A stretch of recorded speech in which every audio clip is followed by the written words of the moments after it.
घर के अंदर पसरी हुई गहरी खामोशी अचानक भारी लगने लगी थी। हवाओं में जैसे एक अनकही बेचैनी तैर रही थी। वही बेचैनी जो अब कदम कदम पर अन्नू का पीछा कर रही थी। वह धीरे धीरे आर्यवर्धन के बड़े से घर के गलियारों में घूम रही थी। हर दीवार, हर खिड़की, हर कोना जैसे किसी अनजाने अतीत की सर्द सांसें ले रहा था। अन्नू के चेहरे पर घबराहट भी थी और साहस भी। उसके मन में सिर्फ एक सवाल गूंज रहा था, आखिर वह कमरा कौन सा है जिसमें आर्य रोज जाता है और घंटों तक वहीं बंद रहता है? क्यों कोई उस कमरे के बारे में बात नहीं करता?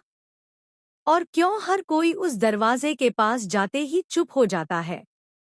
इसी बेचैनी के जवाब खोजते खोजते अन्नू के कदम उस रहस्यमय कमरे के सामने जा पहुंचे। वह दरवाजा, भारी, पुराना और रहस्य से भरा हुआ, उसके दिल की धड़कनों की तरह खामोश खड़ा था। जैसे ही उसने उस कमरे की तरफ देखा, अचानक उसके भीतर कुछ टूट सा गया। उसकी सांसें तेज हो गई। आंखों के सामने अंधेरा सा छा गया और अगले ही पल उसके कदम लड़खड़ा गए। अन्नू बेहोश होकर फर्श पर गिर पड़ी।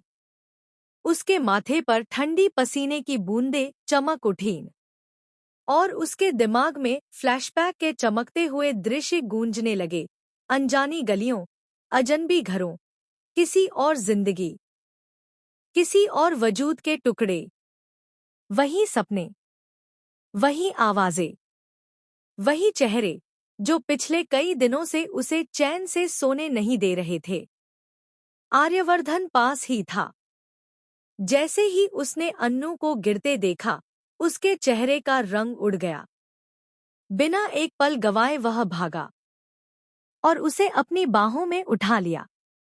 उस पल उसकी आंखों में घबराहट के साथ साथ एक गहरा डर भी था, जैसे वह जानता हो कि अन्नू का बेहोश होना महज एक हादसा नहीं, बल्कि किसी अधूरे अतीत के दरवाजे खुलने की शुरुआत है। आर्य ने उसे सावधानी से गोद में उठाया। उसके चेहरे पर हाथ फेरते हुए उसे जगाने की कोशिश करने लगा। मगर अन्नू किसी दूसरी दुनिया में खो चुकी थी। उस दुनिया में जहां उसके सपनों और राजनंदिनी के अतीत के बीच एक गहरा संबंध छुपा था। इसी बीच सिद्धि माता की कही बात याद आई। जैसे जैसे अन्नू अतीत के करीब पहुंचेगी, सपने उसे छोड़ते जाएंगे और उसकी किस्मत का रास्ता साफ होता जाएगा। उन शब्दों की गूंज मानो सच होती दिख रही थी। अन्नू बेहोश थी, लेकिन भीतर उसका दिल किसी गहरे रहस्य से टकरा रहा था। बाहर गायत्री उससे जुड़ी,